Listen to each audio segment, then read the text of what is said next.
안녕하세요, 여러분. 그동안 잘 지내셨어요? 너무 오랜만이죠. 여러분을 좀 더 빨리 만나 뵙고 싶었는데, 사실 교회에서 좀 많은 일들이 있었습니다. 코로나 바이러스가 확산되면서 저희 교회에 뭐 40명의 확진자가 있다. 심지어는 100명의 확진자, 더 나아가 경찰들이 교회를 에워싸서 이 149가를 지나갈 수가 없다. 온갖 루머와 또 전화가 쇄도하면서 교회에 많은 일들이 있어서 좀 바빴고요. 또 오랜만에 영상을 또 찍었는데 그게 또 실수로 다 지워지는 일이 벌어졌어요. 그래서 다시 처음부터 이렇게 찍어서 여러분과 만나고자 합니다. 어쨌든 뭐 지나간 건 지나간 것이고 이렇게 다시 여러분께 화면으로나마 인사드리게 되어서 다행이고 또 죄송하고 또 감사하다 그런 말씀을 드리고 싶습니다. 오늘은 사무엘서 성경 공부 세 번째 시간인데요. 제가 제목을 이스라엘이 요구한 왕 사울 제목으로 함께 사무엘상 8장에서 15장까지 말씀을 중심으로 큰 사건들 세 가지 네 가지 정도를 중심으로 함께 말씀을 나눠보고자 합니다. 이건 어디까지나 우리가 사무엘서를 묵상할 때 조금이나마 도움이 되고자 만든 영상이고요. 또 묵상하면서 제가 느꼈던 점을 같이 나누는데 생각을 많이 두고 있습니다. 그 점 양해 이해 부탁을 드려볼게요. 여러분들 성경책 지금 다 갖고 계시죠? 성경책을 앞에 놓으시고 성경을 좀 찾아보면서 같이 나누고 싶고요. 또 오늘은 또 우리가 함께 좀 나누고 있는 이 교재를 보니까 여기는 사울의 즉위와 버림받음인데 이 내용을 조금 베이스를 두고 같이 나누려고 합니다. 자, 이제 사무엘 선지자가 이스라엘을 잘 다스리고 있었습니다.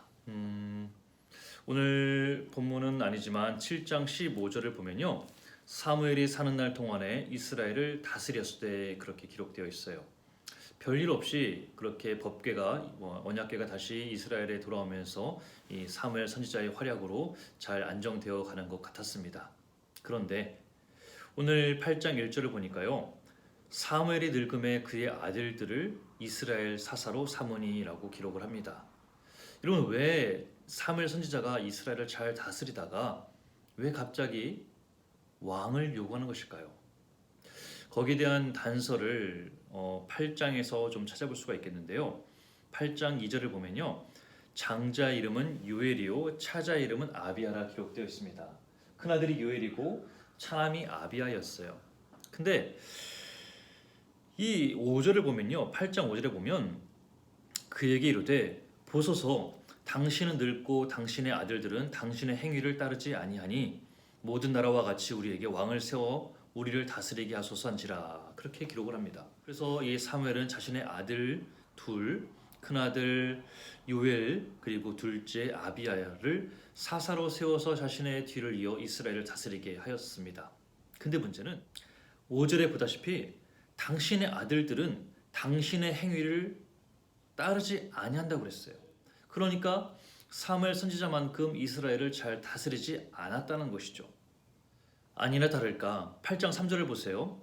그의 아들들이 자기 아버지의 행위를 따르지 아니하고 이익을 따라 뇌물을 받고 판결을 굽게 하니라 그렇게 기록되어 있습니다. 이스라엘을 다스리는 지도자이고 사사들인데요.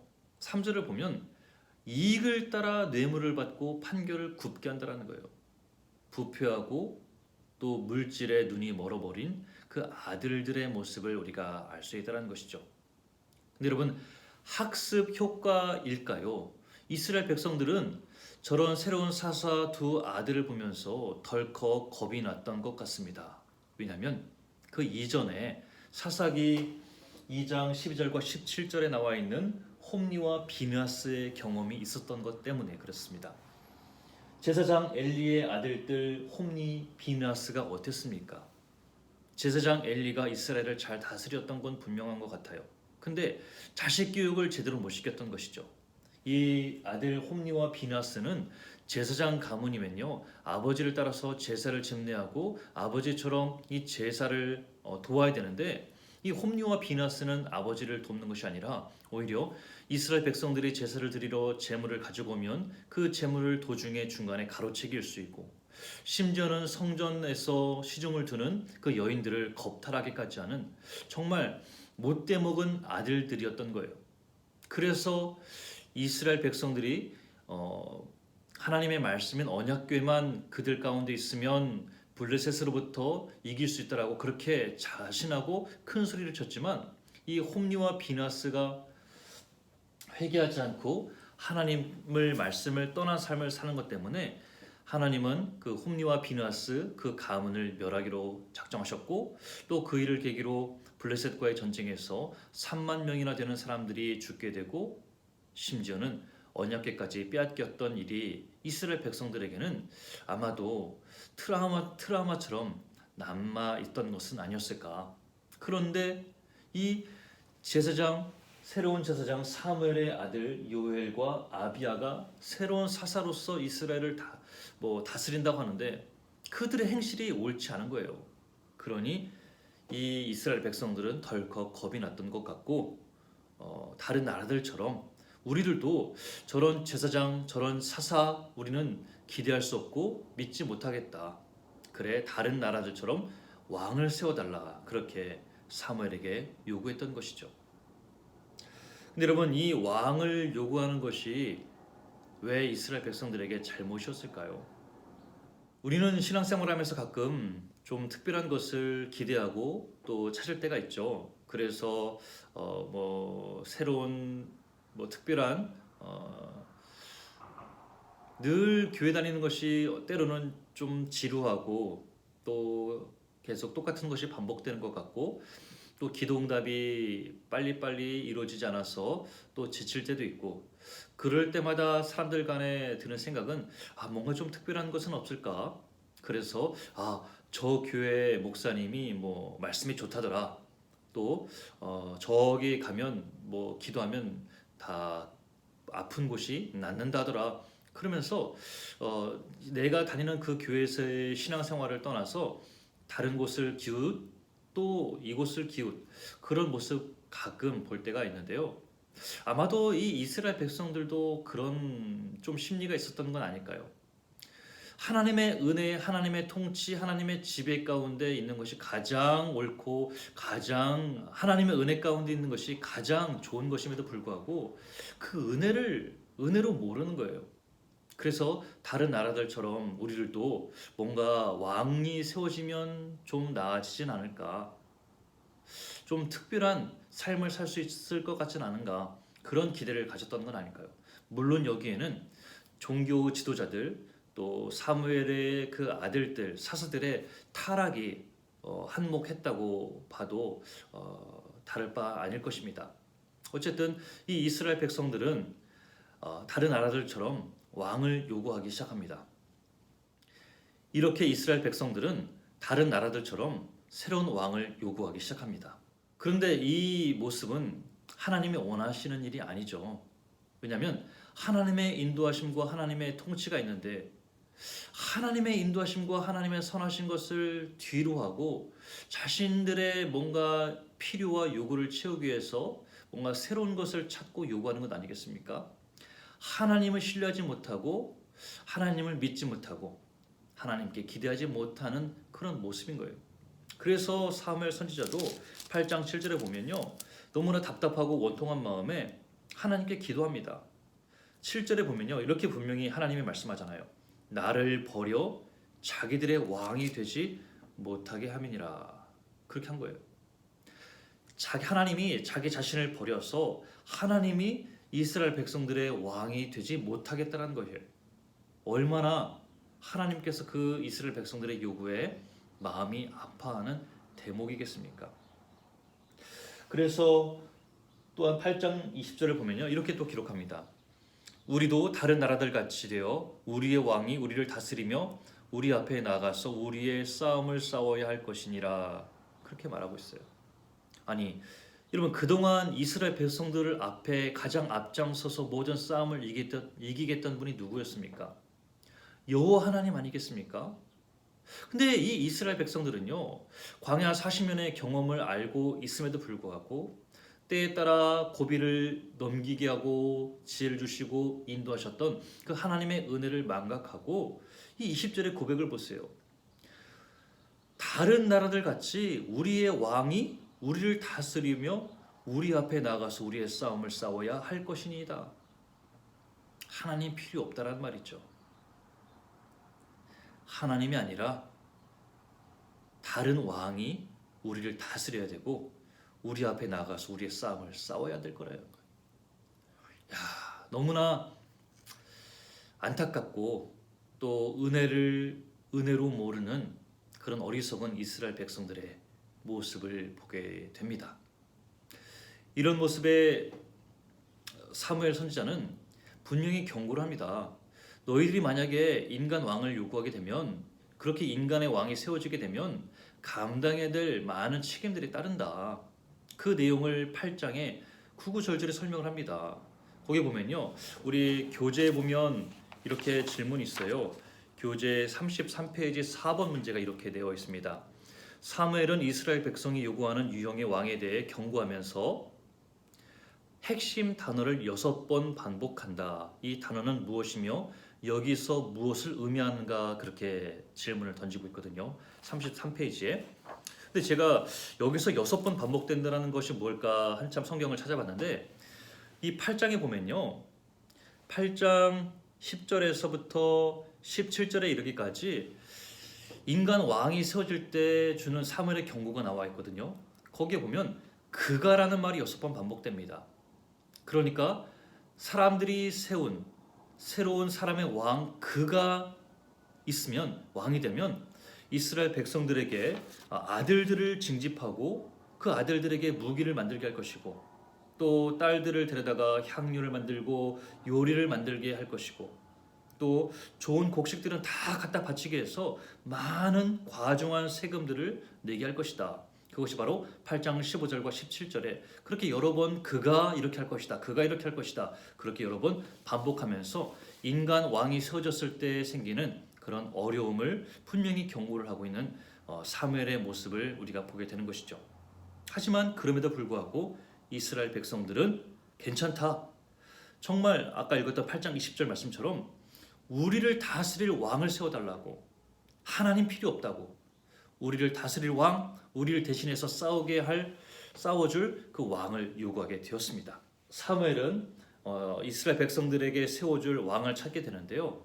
9장에서부터는 이제 이스라엘 백성들 가운데 세워질 인간 왕 사울에 대한 모습이 등장하고 있습니다. 여러분 한번 9장 2절 말씀을 보시겠어요? 이렇게 읽어보겠습니다. 기스에게 아들이 있으니 그의 이름은 사울이요 준수한 소년이라. 이스라엘 자손 중에 그보다 더 준수한 자가 없고 키는 모든 백성보다 어깨 위만큼 더 컸더라. 그렇게 기록을 합니다. 여러분, 사람들이 그렇게 찾고 있는 그 왕을 세우는 그 모습 가운데 9장에서 물론 1절에서 사울의 그 가계도 족보가 잠깐 등장을 하고 있습니다만 9장 2절에서 가장 먼저 사울을 소개하고 있는 그 모습은요, 사울의 그 외모를 먼저 강조하고 또 소개를 하고 있다는 것이 굉장히 인상적입니다. 특별히 2절을 보니까 준수한 소년이라, 이스라엘 자손 중에 그보다 더 준수한 자가 없다, 그렇게 말합니다. 엄청 잘생겼다는 말이에요. 핸섬하고, 또 그것뿐만 아니라 모든 백성보다 어깨 위만큼 더 컸더라. 그러니까 모든 사람들 그 머리가요, 사울의 어깨밖에 미치지 못한다는 거예요. 그러니까 굉장히 큰 거죠. 어마어마하게 키가 큰 데다가 또 얼굴까지 준수하게 생겼던 그 모습을 우리가 상상해 볼 수 있겠습니다. 10장 23절에 봐도요, 이렇게 사무엘 선지자가 사울에게 받았던 그 첫인상을 소개합니다. 10장 23절에 그들이 달려가서 거기서 그를 데려오매 그가 백성 중에 선이 다른 사람보다 어깨 위만큼 컸더라. 그렇게 기록을 하죠. 그러니까 9장 2절에서 사울의 그 외모, 준수한 외모와 키를 강조하고 있는 것처럼 이 사무엘도 이 사울을 처음 봤을 때, 야, 진짜 크다. 모든 사람들이요, 이 사울의 다 어깨 밑에 있는 거죠. 굉장히 키가 컸던 모습이 이 사무엘에게도 굉장히 인상적이었던 것 같습니다. 근데 여러분, 왜 이 사울의 외모를 강조하고 있는 걸까요? 이것이 오늘 저와 여러분이 한번 묵상해 볼 질문거리입니다. 왜 외모가 강조되었을까? 이건 여러분들에게 생각거리를 던져주고 있는데요. 특별히 키에 대한 강조, 외모, 준수하다. 좀 생각을 해보면 한나의 기도 혹시 아세요? 여기 책에도 우리 교재에도 33페이지 2번에 보면요. 사울에 대한 첫 소개는 그의 외모를 강조한다. 사울은 이스라엘에서 가장 준수하고 키가 가장 큰 사람이다. 그리고 심지어 사무엘도 사울의 외모가 인상적이라고 생각을 하죠. 왜 사울의 외모가 강조되었을까? 여러분, 한나의 기도 혹시 기억나세요? 한나의 기도가 사무엘상 2장 1절에 나와 있는데요. 사무엘상 2장 1절에서 11절까지에 보면 한나의 기도가 쭉 나와 있는데, 특별히 한나의 기도 중에 2장 3절을 보면 이렇게 나와 있어요. 3절 뒤에 보면 여호와는 지식이 하나님이시라 행동을 달아보시느니라, 그렇게 기록되어 있고요. 또 한나의 기도 2장 10절을 보면 여호와를 대적하는 자는 산산이 깨어질 것이라 하늘에서 우레로 그들을 치시리로다. 여호와께서 땅 끝까지 심판을 내리시고 자기 왕에게 힘을 주시며 자기의 기름 부음을 받은 자의 뿔을 높이시리로다. 그렇게 기록하고 있습니다. 한나가 고백하는 하나님은 그의 행실을 보시는 하나님이시고요. 또 10절을 보다시피 하나님, 그러니까 10절을 보다시피 여호와를 대적하는 자는 산산이 깨어질 것이라, 그렇게 한나가 고백하며 기도했던 모습을 우리가 알고 있거든요. 근데 여러분, 우리가 알고 있는 사울의 그 왕이 되고 나중에 이어지는 행실의 모습이 어떠했습니까? 또 여호와를 어떻게 대적했습니까? 그러니까 좀 우리가 힌트랄까요? 조금 이거는 좀 학문적인 얘기인데요. 왜 외모가 강조되었을까라고 생각을 해볼 때, 이 성경책은 일기처럼 그날 시간대별로 쓴 것이 아니거든요. 이 사무엘서는 작가가 누군지는 정확히 알 수는 없습니다만, 나중에 이 모든 역사가 다 지난 다음에 그 모든 것을 뭐랄까 뒤돌아보면서 쭉 기록을 했던 하나님의 말씀이거든요. 그런데 이 뒤에 나와 있는 다윗은 어떻습니까? 우리가 뭐 나중에 또 보겠지만 굉장히 여성스럽고 얼굴이 붉고 눈이 아름답고 또 굉장히 좀 연약한 그런 모습을 우리가 보게 되잖아요. 그러니까 이 다윗과 대조되는 모습을 부각하기 위해서는 이 사물의 이가 키가 크고 또 외모가 준수한 그런 모습을 강조할 필요가 있지는 않았을까, 그런 생각을 좀 가져보는 거예요. 여러분들은 어떻게 생각할까요? 한번 생각을 해보면 좋을 것 같습니다. 자, 근데 여러분, 성경에 등장하고 있는 이 사울의 외모뿐만 아니라 사울의 이 성격도 이제 살펴볼 필요가 있는데요. 참 독특하고 재미난 모습들이 있습니다. 제가 여기 써 있죠. 약한 베냐민 지파. 9장 21절 말씀을 한번 찾아볼까요? 여러분의 성경책 9장 21절 말씀에 같이 보면서 구약성경 421페이지에 이렇게 나와 있어요. 사무엘이 이제 사울에게 찾아가서 새로운 민족의 지도자라 세우려고 이제 하는데, 사울이 이렇게 이야기합니다. 21절에 사울이 대답하여 이르되 나는 이스라엘 지파의 가장 작은 지파 베냐민 사람이 아니니까, 또 나의 가족은 베냐민 지파 모든 가족 중에 가장 미약하지 아니하니까 당신이 어찌하여 내게 이같이 말씀하시나이까 하니, 그렇게 말합니다. 사울은 자신이 그 12지파 중에 가장 연약한 베냐민 지파, 그 중에서도 그 베냐민 지파 모든 가족 중에 가장 미약한 그 가문의 자손이라는 거예요. 굉장히 자신 없어하는 그런 모습을 우리가 엿볼 수가 있는 거예요. 21절에 그렇게 기록되어 있고, 또 뒤에 나와 있는 그 10장 1절에 보면 이렇게 나와 있거든요. 사무엘이 기름병을 가져다가 사울의 머리에 붓고 입맞추며 이르되 여호와께서 내게 기름을 부으사 그의 기업의 지도자로 삼지 아니하셨느냐, 이렇게 이야기합니다. 사무엘은 새로운 민족의 지도자로서 사울을 찾아가 연약한 베냐민 지파라는 그 말을 들음에도 불구하고 그에게 기름을 부어서 장차 이스라엘의 지도자가 될 것이다, 그렇게 말을 줍니다. 그 말을 분명히 들었고 기름 부음을 받았음에도 불구하고요, 10장 16절을 보면 사울이 숙부에게 말하되 그가 암나기들을 찾았다고 우리에게 분명히 말하더이다 하고 사무엘이 말하던 나라의 일은 말하지 아니하니라, 그렇게 말합니다. 그러니까 암나기들을 찾는 그 이야기는 쭉 이야기하면서 가장 중요한 것, 그 민족의 지도자는 당시에 사무엘이었어요. 그 민족의 지도자 사무엘이 이 연약한 베냐민 지파, 그 중에서도 정말 작고 여린 그 가문의 사울을 찾아와 기름을 부으며 민족의 지도자가 될 것이다라고 주었던 그 말을 숙부에게 고백하지 않는 그런 모습을 보게 된다는 거예요. 좋게 말하면 뭐 겸손한 표현일 수도 있겠지만 과연 이게 겸손한 표현일까? 그건 한번 생각해 볼 필요가 있겠죠.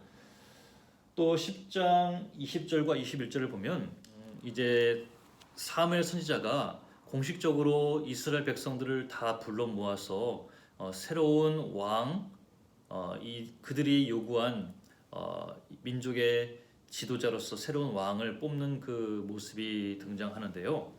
19절에서 사무엘이 이렇게 이야기합니다. 너희는 너희를 모든 재난과 고통 중에서 친히 구원하여 내신 너희의 하나님을 오늘 버리고 이르기를 우리 위에 왕을 세우라 하는도다. 그런즉 이제 너희의 지파대로 1000명씩 여호와 앞에 나아오라 하고, 20절에 이스라엘이 이에 이스라엘 모든 지파를 가까이 오게 하였더니 베냐민 지파가 뽑혔고, 21절에 베냐민 지파를 그들의 가족별로 가까이 오게 하였더니 마드리의 가족이 뽑혔고 그 중에서 기스의 아들 사울이 뽑혔으나 그를 찾아도 찾지 못한지라.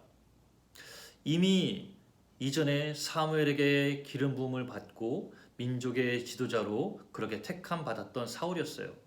그래서 이제는 수많은 지파들이 보는 앞에서 이제 뭐랄까 공신력이랄까, 사람들 보는 앞에서 그의 공식적인 그 아나운스를 해야 될 거 아닙니까? 그래서 지파들 다 불러 모았는데 수많은 지파들 가운데 베냐민 지파가 뽑혔고요. 베냐민 지파는 아까 말씀드렸듯이 가장 작은 지파입니다. 근데 그 작은 지파 중에서도 마드리의 가족이 뽑혔어요. 그리고 그 중에서도 기스의 아들 사울이 뽑혔는데 뽑힌 그 사울이 안 보이는 거예요. 22절에 그들이 또 여호와께 묻되 그 사람이 여기 왔나이까, 사람들이 사울이 뽑혔는데 안 보이니까 어딨냐고 물어보는 거예요. 여호와께서 대답하시되 그가 진보다리들 사이에 숨었느니라 하셨더라, 그렇게 기록합니다. 굉장히 소심한 모습을 보게 됩니다. 여러분, 외모를 강조했던 사울의 모습이 어땠어요? 얼굴이 굉장히 준수하고 또 키가 어깨 위만큼 컸다고 하지 않습니까?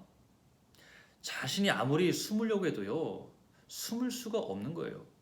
저희 집에도 그 둘째가 딸인데 지금 뭐 5살이라서 굉장히 귀여운 그 모습인데요. 아기 때 보면 숨는다고 해서 자기 얼굴만 뭐 이제 이불 속에 집어넣어서 찾아보라고 그렇게 놀이할 때가 있어요. 꼭 그런 모습 같지 않습니까? 여러분, 키가 굉장히 큰 사울이 사람들이 메고 다니는 그 진보다리에 숨어봤자 그 모습이 감춰지겠습니까? 굉장히 좀 지금 생각해 보면 굉장히 좀 어리숙하고 굉장히 좀 소심한 그런 모습을 엿볼 수가 있는 그런 모습이에요. 근데 여러분, 이렇게 근데 이렇게 사울의 소심한 모습을 보면서 그의 감은 그 왜 이렇게 사울이 소심하고 이렇게 자존감이 연약한가 생각을 좀 더 해볼 필요가 있을 것 같아서 세 번째 사울의 그 연약한 자존감에 대해서 함께 생각을 좀 가져보려 합니다. 네 여러분 뒤에 칠판이 좀 갑자기 바뀌었죠? 오늘 오랜만이라서 좀 양이 많아졌습니다. 세 번째로는 자존감이 약한 사울 이렇게 정해봤는데요. 아까 이어서 했던 말씀을 드리다 보면 굉장히 키가 컸고 준수했던 그 사울이지만 자기 자신이 그 진보다리에 숨을 수 있다고 생각한 굉장히 좀 순수한 건지 어리석한 건지 모르겠지만 그랬던 겸손한 모습을 보게 되는데 사울은 사실은 이런 겸손함보다도 제가 볼 때는 굉장히 좀 자존감이 연약한 약한 모습이 아니었을까 그런 생각을 가져봐요. 또한 많은 심리학자들이라든지 또 학자들도 그렇게 보는 사람들도 많이 있고요. 우리가 뒤에 그 다윗과 이제 이어지는 내용을 보면 다윗에게 굉장히 질투하는 모습 우리가 많이 알고 있지 않습니까? 그래서 그 질투 때문에 다윗을 죽이려고 하고 또 사울의 그 왕의 후반기에는 나라를 살피기보다는 다윗을 쫓고 다윗을 죽이려는 것에만 비중을 목적을 두고 있는 모습을 우리가 알고 있는데 그런 모습들을 쭉 볼 때 굉장히 사울은 자존감이 약한 자존감이 없는 그런 모습을 엿볼 수가 있는 거예요. 그래서 아니나 다를까 아까 제가 읽었듯이 그 수많은 지파들 가운데 왜 나를 뽑았냐? 내 지파는 베냐민 지파다. 연약하고 보잘것없다. 그렇게 이야기했던 그 사울의 고백을 우리가 기억할 수 있겠고요. 근데 여러분 그 10장 26절을 보면 이렇게 기록되어 있어요. 재미난 것을 함께 나누고 싶은데요. 이렇게 10장 26절을 제가 읽어볼게요. 사울도 기브와 자기 집으로 갈 때 마음이 하나님께 감동된 유력한 자들과 함께 갔느니라 그렇게 기록을 합니다. 12지파를 다 사무엘이 불러서 그 중에서도 또 마드리의 가족이 뽑혔고 그 중에서도 기스의 아들 사울이 뽑혔지 않습니까?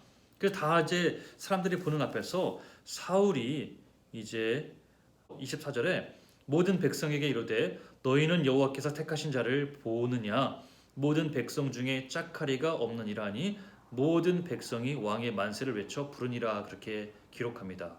모든 백성들이요 이제 자신들의 새로운 왕으로 이 사울이 왕이 될 것이다라고 여겼던 거예요. 그 소식을 다 공유한 다음에 이제 사울은 오늘 읽었던 방금 26절처럼 기브와 자기 집으로 갈 때 그렇게 얘기합니다. 여러분 기브와 자기 집입니다. 기브아가 자기 집이라는 거예요.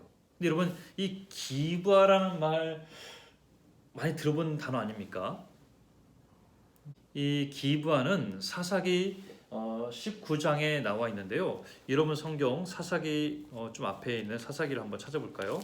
우리가 좀 성경에서 어떻게 이런 이야기가 나올까 굉장히 의아하고 이해하기 어려웠던 본문 중에 하나가 바로 사사기 19장의 내용이었어요. 여러분 잘 기억하세요? 사사기 19장에 보면 어떤 레위 사람이 그 집 나간 첩을 데일러 장인 집에 갔다가 그 며칠 만에 장인에게 그 첩을 다시 달라고 해서 그 첩을 데리고 고향의 베들레헴으로 가는 길에 이제 날이 어두워서 유숙할 곳을 찾다가 그래도 이 레위 사람은 다른 그 이방 민족들에게 신세를 지느니 자신의 민족에게 신세를 지고자 그렇게 길을 한참을 갔죠.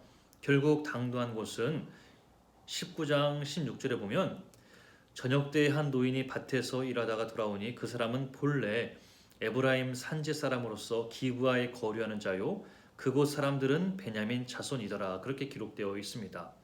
그러니까 이 기브아에 거류하는 자였고 그곳 사람들은 베냐민 사람들이라는 거예요. 이 베냐민 사람들이 있는 이 기브아에서 어떤 일이 벌어집니까? 이 기브아의 불량배들이 그 집에 들어온 이 레위 사람을 내어놓으라고 그렇게 야단을 치니까 그 집주인이 망령된 일을 하지 말라면서 내 처녀 딸과 이 사람의 첩이 있은즉 데려가라 이렇게 얘기하죠. 결국은 그 일로 인해서 레위 사람은 자신의 첩을 내주게 되었고 그 첩은 그 여인은 밤새 능욕을 당하고 결국 죽임을 당하게 되었습니다. 그리고 그 레위인은 그 첩을 12덩이로 나눠서 이스라엘 각 지파에 보내게 되었고 분노한 이스라엘 다른 지파들이 이 베냐민 지파에게 분노하고 그래서 베냐민 지파와 다른 지파들 간의 그 내란이 전쟁이 이루어지게 되었죠. 그 민족 간의 전쟁의 이야기가 사사기 19장과 또 21장에 잘 기록되어 있는데요.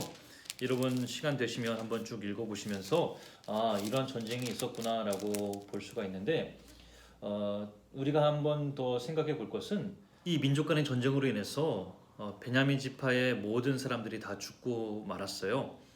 사사기 20장 48절을 보면 이스라엘 사람이 베냐민 자손에게 돌아와서 온 성읍과 가축과 만나는 자를 다 칼날로 치고 닥치는 성읍은 모두 다 불살랐더라 그렇게 기록되어 있습니다.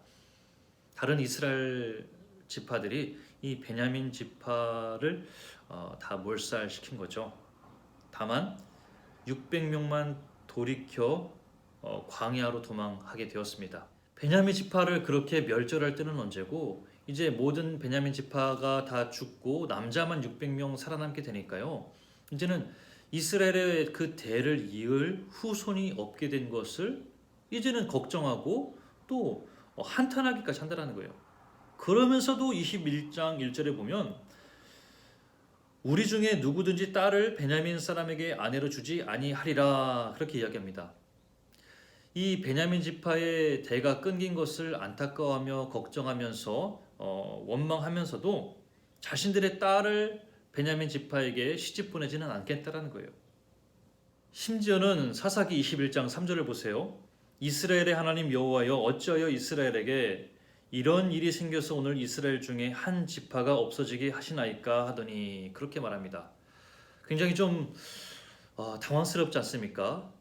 베냐민 지파와 전쟁을 해서 베냐민 지파의 모든 민족 아녀자들 모든 아이들 할 것 없이 그 성읍들을 다 불태워 전멸할 때는 언제고 이제는 이스라엘 중에 한 지파가 없어지게 될 걸 걱정하면서 하나님께 기도하고 있다는 거예요.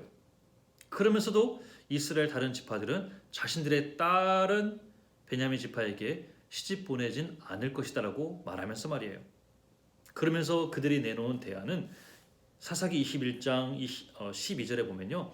그들이 야베스 길르앗 주민 중에서 젊은 처녀 400명을 얻었으니 이는 아직 남자와 동침한 일이 없어 남자를 알지 못하는 자라. 그들은 실로 진영으로 데려오니 이곳은 가나안 땅이더라. 그렇게 말합니다. 이제 대를 이을 여자가 없는 베냐민 지파 남자만 600명 남아있는 그 베냐민에게 야베스 길르앗 사는 400명의 여인들을 강제로 시집 오게 한 거죠. 그래서 이제 대를 이을 수 있게 된 겁니다. 근데 여러분 재미난 것은 오늘 이제 사무엘상 쭉 이어서 보고 있는데요. 11장 1절을 보면 이렇게 기록되어 있어요. 암몬 사람 나하스가 올라와서 길르앗 야베스에 맞서 진침에 야베스 모든 사람들이 나하스에게 이르되 우리와 언약하자 그리하면 우리가 너를 섬기리라 하니 그렇게 오늘 다시 이제 본문으로 돌아오면 이런 이야기가 기록되어 있습니다. 여러분 11장 1절에서 나와 있는 그 길르앗 야베스 그 길르앗 야베스를 치기 위해서 암몬 사람들이 올라왔다고 그랬어요. 여러분 길르앗 야베스 제가 지금까지 쭉 설명했다시피 여러분 만약에 여러분 남자만 600명 생존한 이 베냐민 지파잖아요. 근데 이 베냐민 지파의 대를 잇기 위해서 길르앗 야베스에서 처녀 400명이 시집을 왔단 말입니다. 그렇게 해서 이 베냐민 지파는 그 대를 이을 수가 있었던 거예요. 근데 아까 10장에서 우리가 보았듯이 베냐민 지파 중에서도 마드리의 가족이 뽑혔고요. 그 마드리의 가족 중에서도 기스의 아들 사울이지 않습니까? 여러분 다시 말하면 이 사울의 가족의 그 족보, 사울의 어머니 쪽은 그 길르한 야베스에서 온 그 여자 쪽의 혈통이라는 거예요. 근데 이 길르한 야베스가 오늘 11장 1절을 보니까 암몬 사람과 지금 전쟁을 하기 직전인 거예요.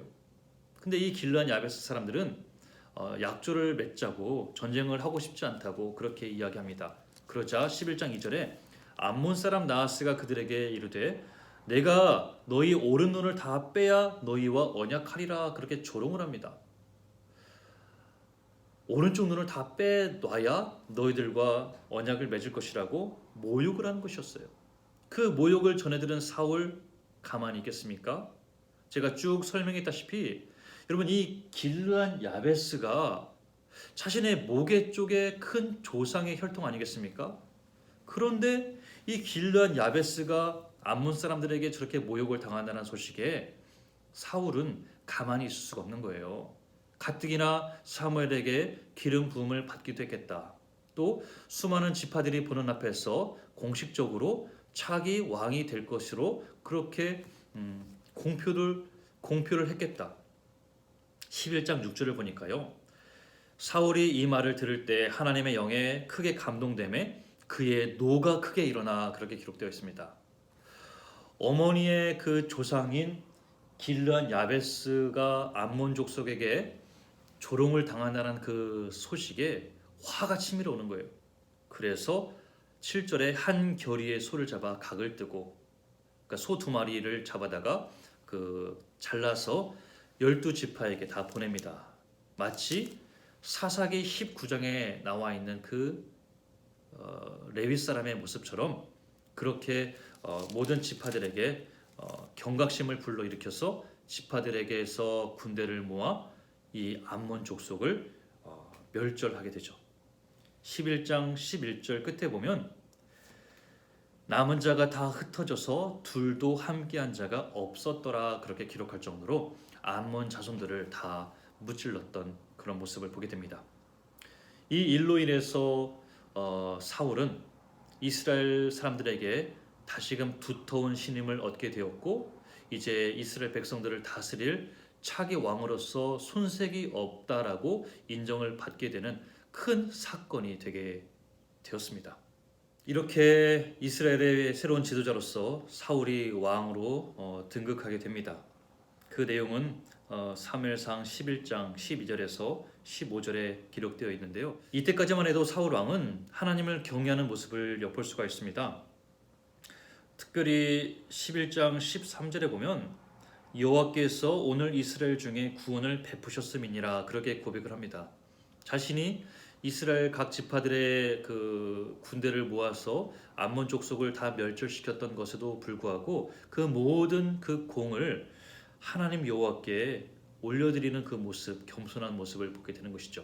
암몬 족속을 이긴 이 사울 왕 그리고 이어지는 블레셋과의 전쟁들 또 자신감을 얻게 된 사울 왕이었을까요? 이제 점점 권력과 이제 탐심이 많아지는 사울을 우리가 보게 됩니다. 이어지는 12장, 13장, 14장에 그런 내용들이 기록되어 있습니다. 근데 여러분 13장에 보면요. 블레셋과의 전쟁에서 사울은 좀 초조하고 또 긴장한 모습을 엿볼 수가 있습니다. 13장 6절에 보면 사람들이 위급함을 보고 절박하여 굴과 수풀과 바위 틈과 은밀한 곳과 웅덩이에 숨으며 또 7절에 사울은 아직 길갈에 있고 그를 따른 모든 백성은 떨더라 그렇게 보여집니다. 그러니까 블레셋과의 전쟁에서 이 백성들이 두려워 떨고 있는 그 모습을 사울이 보게 된 것이죠. 아무리 전쟁에서 승승장구하는 사울이지만 여전히 두려운 대상은 블레셋이었습니다. 그래서 긴장하고 두려워하고 있는 그 과정에 아니나 다를까 12절에 블레셋 사람들이 나를 치러 길갈로 내려오겠거늘 내가 여호와께 은혜를 간구하지 못하였다고 부득이하여 번제를 드렸나이다니라. 사무엘 선지자를 기다리지 못하고 초조하고 불안하고 걱정되고 또 자신을 따르는 이스라엘 백성들이 군대들이 두려워 숨고 있는 그 모습에 초조했던 그 사울의 모습, 기다리지 못하고 번제를 드리는 그런 모습이 기록되어 있는 거예요. 그 모습에 사무엘이 사울에게 이르되 왕이 망령되이 행하였도다. 왕이 왕의 하나님 여호와께서 왕에게 내리신 명령을 지키지 아니하였도다. 그렇게 말합니다. 여러분이 제사와 번제는 왕이라고 해서 드릴 수 있는 것이 아니라요. 당시의 사무엘 선지자만 이 제사장만 드릴 수 있는 것이었거든요. 그런데 이 길갈에서 자신을 치러 올라오는 그 블레셋 사람들을 보면서 초조했던 나머지 자신이 해서는 안 되는 그 영역을 범하고 말았던 것이죠. 그래서 사무엘이 사울에게 이르되 왕이 망령되이 행하였다 이렇게 말하고 또 지금은 왕의 나라가 길지 못할 것이다 이렇게 예언하기까지 합니다. 사실 이스라엘 백성들에게 왕이 세워질 것을 염두에 두었던 것은 하나님이었어요. 가나안 땅에 이제 정착하면서 살 때 하나님은 이스라엘 백성들도 언젠가는 이스라엘 백성들이 다른 나라들처럼 자신들도 왕을 세워달라 그렇게 요구할 것을 예상했던 것 같습니다. 왜냐하면 신명기 17장 14절에서 20절까지 보면 이렇게 기록되어 있는데 여러분 성경책 한번 찾아보면 좋을 것 같아요. 신명기 17장 14절에서 20절까지 말씀인데요. 구약 성경 제 성경으로는 289페이지에 있는데 신명기 17장 14절에서 20절까지에 보면 이렇게 기록되어 있어요. 14절에 네가 네 하나님 여호와께서 내게 주시는 땅에 이르러 그 땅을 차지하고 거주할 때에 만일 우리도 우리 주위의 모든 민족들 같이 우리 위에 왕을 세워야겠다는 생각이 나거든. 그렇게 말을 하고 있습니다. 그럴 때면 15절에 반드시 네 하나님 여호와께서 택하신 자를 내 위에 왕으로 세울 것이다. 그리고 16절에 또 이렇게 왕의 덕목 이야기합니다. 병마를 많이 두지 말 것이요. 병마를 많이 얻으려고 그 백성을 애굽으로 돌아가게 하지 말 것이니. 그러니까 너무나 더 많은 땅을 차지하기 위해서 전쟁을 더 일삼기 위해서 그렇게 노력하지 말라는 경고의 말씀을 이미 주었습니다. 또 17절에 보면요.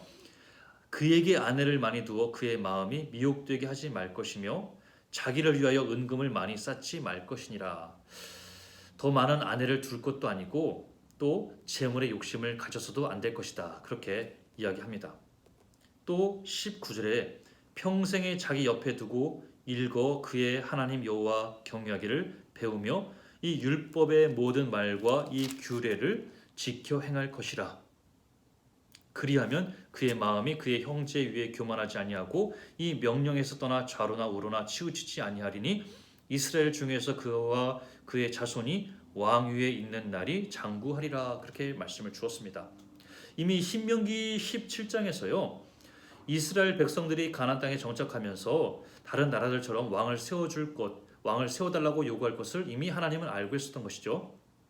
만약 그렇게 다른 나라들처럼 왕을 요구할 때면 이 신명기 17장 14절에서 20절에 있는 말씀처럼 그렇게 왕이 갖춰야 될 덕목, 겸손해야 되고 전쟁을 즐겨하지 말아야 될 것이고 또 아내를 많이 두지 말아야 될 것이고 또 늘 여호와를 경외해야 되고 또 좌로나 우로나 치우치지 말아야 되고 또 교만하지 않아야 된다. 그렇게 이미 왕으로서 갖춰야 될 덕목들을 말씀해 주었습니다. 근데 이 모든 왕으로서 갖춰야 될 덕목 아마 사무엘 선지자가 알았을 것이고 새로운 왕으로 올라온 이 사울에게 가르쳐 주었을 것이 저는 분명하다 생각이 듭니다.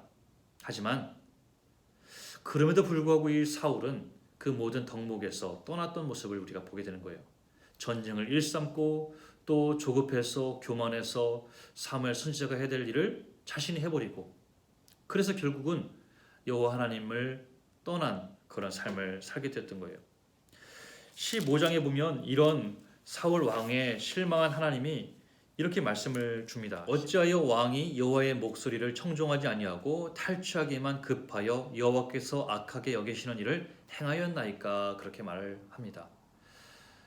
여러분, 사울 왕이 여호와의 목소리를 청종하지 않았대요. 탈취하기에만 급급하였다. 여호와께서 악하게 여기시는 일을 행하였다라고 기록을 하고 있습니다. 분명히 신명기에서는 왕이 이러이러해야 된다라고 가르침을 주었건만 이 사울은 이스라엘 백성들 가운데 처음에 왕이 되었음에도 불구하고 왕이 갖춰야 될 덕목을 온전히 행하지 않았던 모습, 바로 여호와의 목소리를 청종하지 않았고 탈취에만 급급하였던 모습을 우리가 생각해 볼 수 있는 거예요. 15장 22절에 사무엘이 이르되 여호와께서 번제와 다른 제사를 그의 목소리를 청종하는 것을 좋아하심 같이 좋아하시겠나이까? 순종이 제사보다 낫고 듣는 것이 순양의 기름보다 나으니. 또 23절에 이렇게 말합니다. 왕이 여호와의 말씀을 버렸으므로 여호와께서도 왕을 버려 왕이 되지 못하게 하셨나이다 하니. 그렇게 말합니다. 탈취에만 급급하고 또 여호와의 목소리를 청종하지 않는 사울 왕, 여호와 하나님도 버려서 왕이 되지 못하게 하신다. 그런 사무엘을 통한 경고의 말씀을 주고 있다는 거예요. 마지막 15장 35절에 이렇게 기록되어 있습니다. 사무엘이 죽는 날까지 사울을 다시 가서 보지 아니하였으니 이는 그가 사울을 위하여 슬퍼함이었고 여호와께서는 사울을 이스라엘 왕으로 삼으신 것을 후회하셨더라. 그렇게 기록합니다. 그렇게 사무엘 선지자가 이스라엘 백성들에게 왕을 세우게 되면 어려운 일이 있을 것이다. 그렇게 경고를 했건만 그런 사무엘 선지자의 그 경고를 무시하고 여호와 하나님을 떠나 새로운 자신들만의 왕을 세워달라고 요구했던 이스라엘 백성들, 아니나 다를까 여호와 하나님도 사울을 왕으로 세운 거에 큰 실망과 또 후회를 하는 모습을 우리가 보게 되었습니다. 오늘 이렇게 사무엘상 8장에서 15장까지를 통해서 이스라엘 백성들이 요구한 그 사울 왕의 모습을 보게 되었습니다. 하나님의 인도하심과 하나님의 통치 안에 있을 때가 가장 행복하고 가장 평안한 시기인데 그것을 모르고 이스라엘 백성들은 뭔가 특별하고 좀 색다른 그런 모습을 기대했던 것이었을까요? 하지만 역시 하나님을 떠난 다른 것에선 그 어떤 것도 기대할 수 없다는 것을 오늘 성경 공부를 통해서 다시금 교훈으로 얻을 수 있을 것 같습니다. 우리도 때로는 뭔가 특별한 것은 없을까 그런 다른 생각을 가질 때도 혹시 있을 수는 있겠지만 하나님의 은혜 안에 있는 것, 하나님의 그 크신 두 팔 안에 있는 것이 가장 평안한 길인 것을 우리가 다시 한번 기억할 수 있길 바랍니다. 오늘 각자 있는 그곳이 바로 하나님의 그 크신 두 팔 안에 있는 그곳이길 간절히 바라고요. 늘 지금처럼 늘 주님의 백성답게 그 삶의 자리에서 하나님의 인도하심 가운데 하나님의 그 보호하심 가운데 평안을 얻을 수 있는 저 여러분들 다 될 수 있길 다시금 기원하고 기도합니다. 하나님 감사합니다. 오늘 세 번째 이스라엘 백성들이 왕으로 세운 그 사울 왕의 모습을 통해 교훈을 얻고 또 새로운 모습을 다짐해 봅니다. 이스라엘 백성들은 새로운 사람의 왕을 요구했지만 그 모습은 하나님을 버린 삶이었고 하나님 없이도 살 수 있다라는 그 자만과 교만이었음을 우리가 배웠습니다. 역시 하나님 품 안에 있는 것이 가장 옳고 선한 길임을 다시금 기억합니다. 오늘 우리가 있는 그곳 하나님의 품 안에 있는 줄로 믿습니다. 온전히 주님 보시는 그 시선 안에 머물 수 있는 주의 백성 될 수 있게 도와주시옵고 주님의 품 안에 있는 자녀들답게 늘 삶의 자리에서 승리할 수 있는 주의 백성들로 인도하여 주시옵소서. 감사드리고 예수님의 이름으로 기도드립니다. 아멘.